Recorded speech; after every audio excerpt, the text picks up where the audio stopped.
share all my love with you. Hello guys, ngayon ang pag-aaralan natin ay isang classic song na ginawa ni Lionel Richie. Kasama niyang kumanta rito si Diana Ross, yung kaduwit niyang babae. Simulan na natin guys. Kailangan ulit natin ng kapo guys ha, dito sa 4th fret. Kung wala kayong kapo, pilitin yung bumili guys. Hindi naman siya mahal. At advice ko guys, pag bumili kayo ng kapo, huwag kayong bibili ng mga mumurahing kapo kasi ang tendency niyan pag nilagay nyo na, hindi siya tutunog, mag-mute siya. Kaya yung bilhin nyo, yung medyo mabigat, tapos yung medyo mas mahal ng konti kaysa dun sa mumurahin. Yon, di ba? Kasi sayang lang ang pera nyo pag yung binili nyo yung mumurahin lang. Kasi hindi yung tutunog guys. Okay? Siya nga pala guys, kung gusto niyo rin bumili ng gitara ay, di ba, beginners kayo, huwag kayong bibili ng mga baguhan, ng mga mumurahin na gitara kasi mahirap yung gamitin, matigas. Hindi kayo gaganahan mag-practice pag ganun yung gitara nyo, di ba? May re-recommend ako sa inyo guys itong ginagamit ko. DND siya, maliit lang siya. DND. Tig 8K to guys, 8K pero napakaganda, naka low action siya. Yung low action, ito, yung malapit lang sa fret niya. Madali lang siyang pindutin. At napakaganda niyang gamitin. Napaka-smooth lang, smooth. Yan. DND guys yung pangalan ng gitara nito. Pwede siyang mabili sa sa mga online. Yan, DND. Baka naman. Okay, ito na guys. Ito yung intro niya. Chord lang ng G. Yung kapo guys ay lagay natin sa 4th fret. Okay, ganito. Simple lang naman yung kanyang intro. Konting plucking lang tapos papasok na agad sa verse.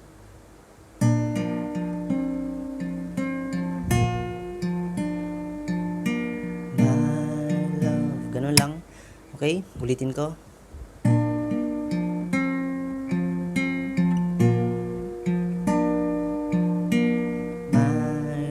Ganito. Mag-position kayo dito guys ng G.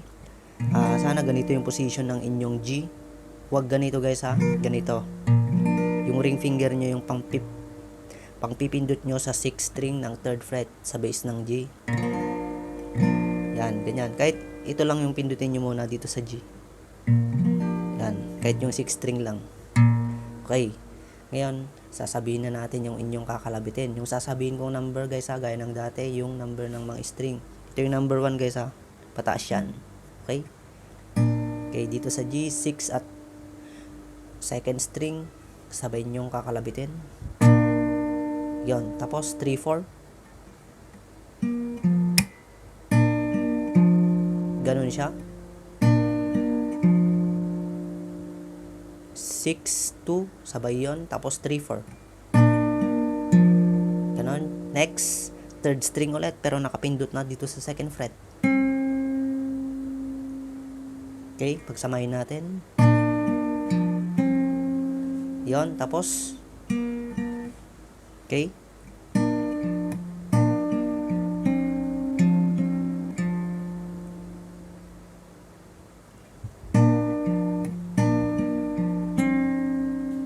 Yon, di ba? Next dyan ay 3, 4, 3, tapos 4 ulit. Okay, ulitin natin. Saglit lang naman tong intro niya guys, huwag kayong mag-alala. Madali nyo lang itong makukuha. 6 at 2nd string sabay. Then 3, 4. Tapos 3 ulit, nakapindot sa 2nd fret. Then 4, 3, 4. Yon, open yan guys ha. Tapos 2nd string dito sa 3rd fret, sabay mong kalabitin yung 6 at 2nd string. Yan, nakapindot yan guys ha. Yon, ganun. Okay, pagsamahin natin lahat.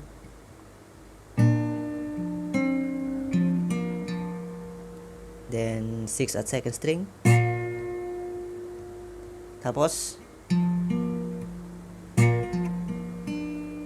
yon.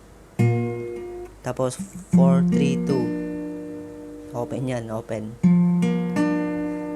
Yan, magulo ba guys? Okay, ulitin natin.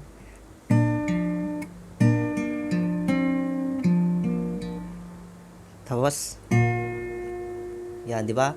6 at second string sabay. Tapos 4, 3, 2 kalabit. Magkakasunod. Open. Ibig sabihin ng open, wala kang pinindot. 4, 3, 2. Then verse na. Okay? Isa pa.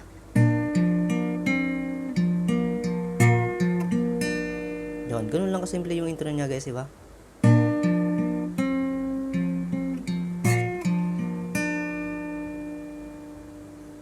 Okay, last.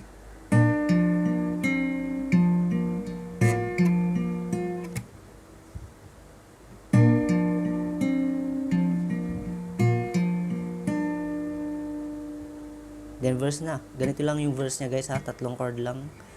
G, C, at D. Okay? My love,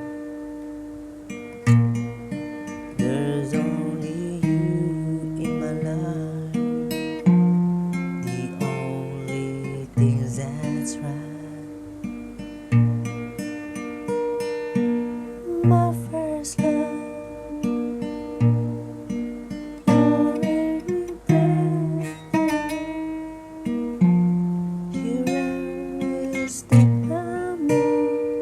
Kung gusto nyo guys, pwede siyang lagyan ng riff na ganon habang kinakanta nyo. Yung dito, halimbawa, my love, there's only, then C, you. Yung ginawa ko ron guys, itong second string lang, nakapindot sa first fret, papuntang third fret. Ganito, my love, then second string, yan, pipindot ko yan, papuntang third fret. Tapos na C, ganun. My love,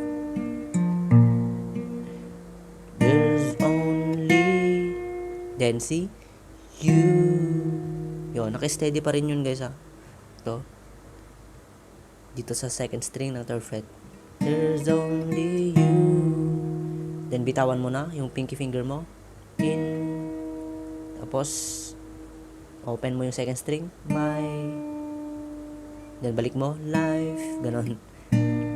My love, there's only you in my life, ganon siya.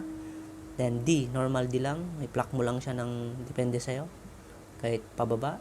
The only, then G, things that's right. And steady ka lang sa G. First love, your every breath that I take, is there by me. Yun, yung refrain niya guys, di ba nagtapos ka lang sa G sa verse?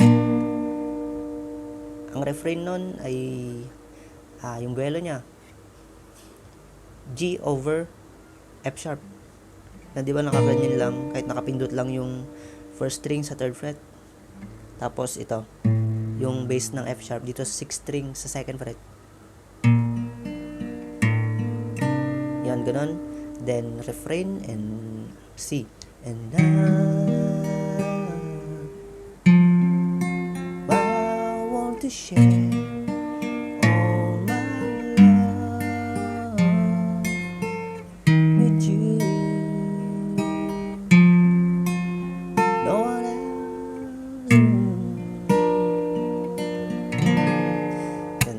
mabilis lang yung paglipat ko guys, di ba? Nakita niyo naman. Okay, ulitin natin yung refrain. Tapos sa G, di ba? G over F sharp. And na C. D. G. G over F sharp. E minor. Then D. C. Yun, di ba? Ang bilis kong nilipat. And D ulit. G7, yan. Yan yung refrain 1. Tapos refrain 2 tayo. Then, in your eyes. C ulit. In your eyes. Tell me how much you care.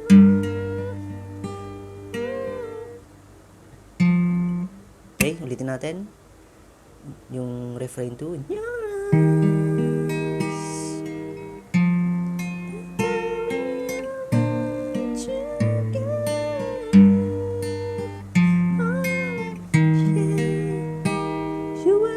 and B minor, A minor, D. My endless love.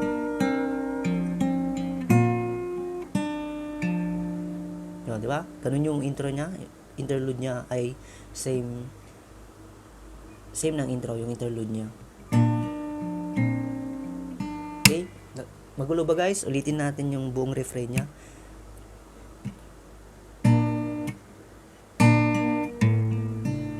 And I'll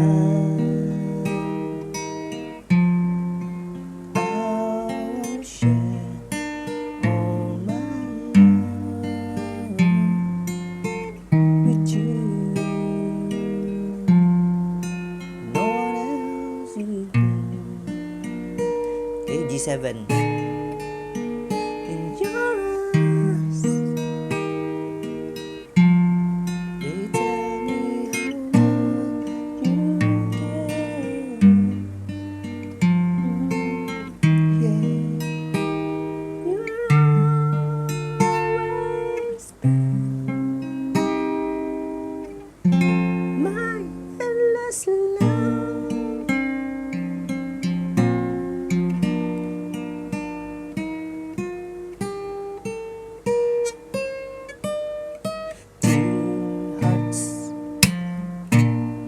okay, gusto niyo ba yun? Turo ko guys, yung bago pumasok sa kanyang second verse. Di ba, nag-intro ka saglit? Ginawa ko lang naman tong intro niya guys ha. Kung ayaw niyo yun, ay pwede kayong dumiretso kahit wag niyong gawin yun. Okay lang.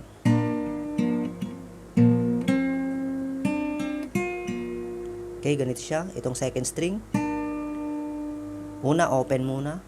Tapos first fret. Papuntang third. Then second, then first string. Open din ulit. Tapos second fret. Papuntang third. Papuntang fifth.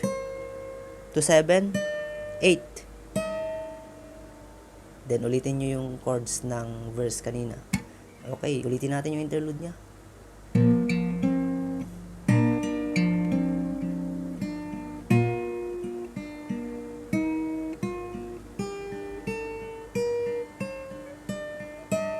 Okay, habang kinakalabit ko yung string niya guys, ay ina-alternate ko rin kinakalabit yung third string. Halimbawa, dito sa second string, di ba? Okay, ka-alternate niya yung third string. Ganon. Yon, ganon sa second string. Tapos dito naman sa first string guys, ang ka-alternate kong kinakalabit ay yung second string. First at second string magka-alternate yan. Ganun lang. Tapos second verse na, ganun pa rin. Walang naidagdag guys ha. Bali 3 sets lang naman yung pag-aaralan natin dito. Yung verse, refrain 1, refrain 2. Two hearts that beats this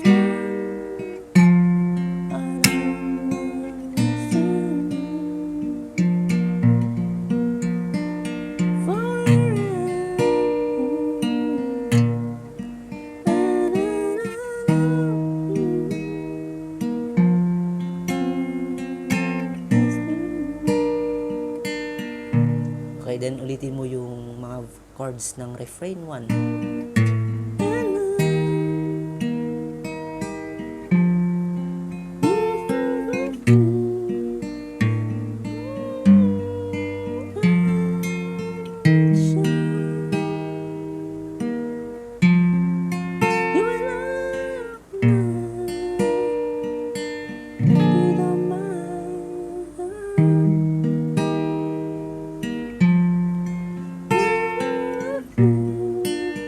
For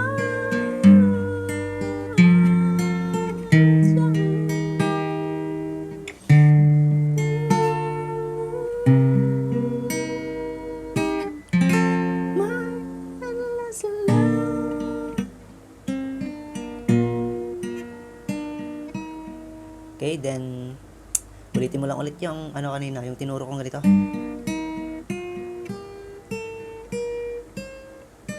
Kasi meron siyang ganito. Di ba? Meron siyang, naggaganon sila.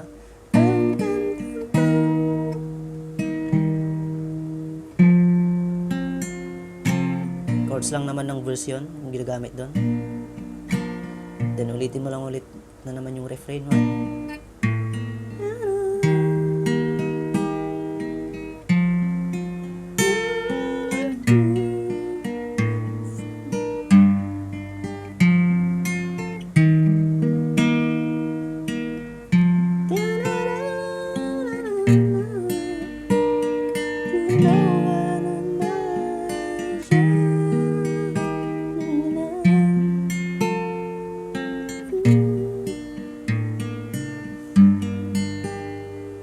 Yun guys, hindi natin kasi alam masyado yung lyrics niya.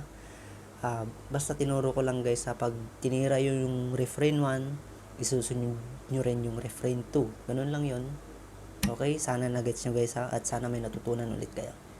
Yun lang, at sana mag-subscribe naman kayo para makatulong sa ating munting channel. Yun lang guys, salamat sa panonood. Bye-bye.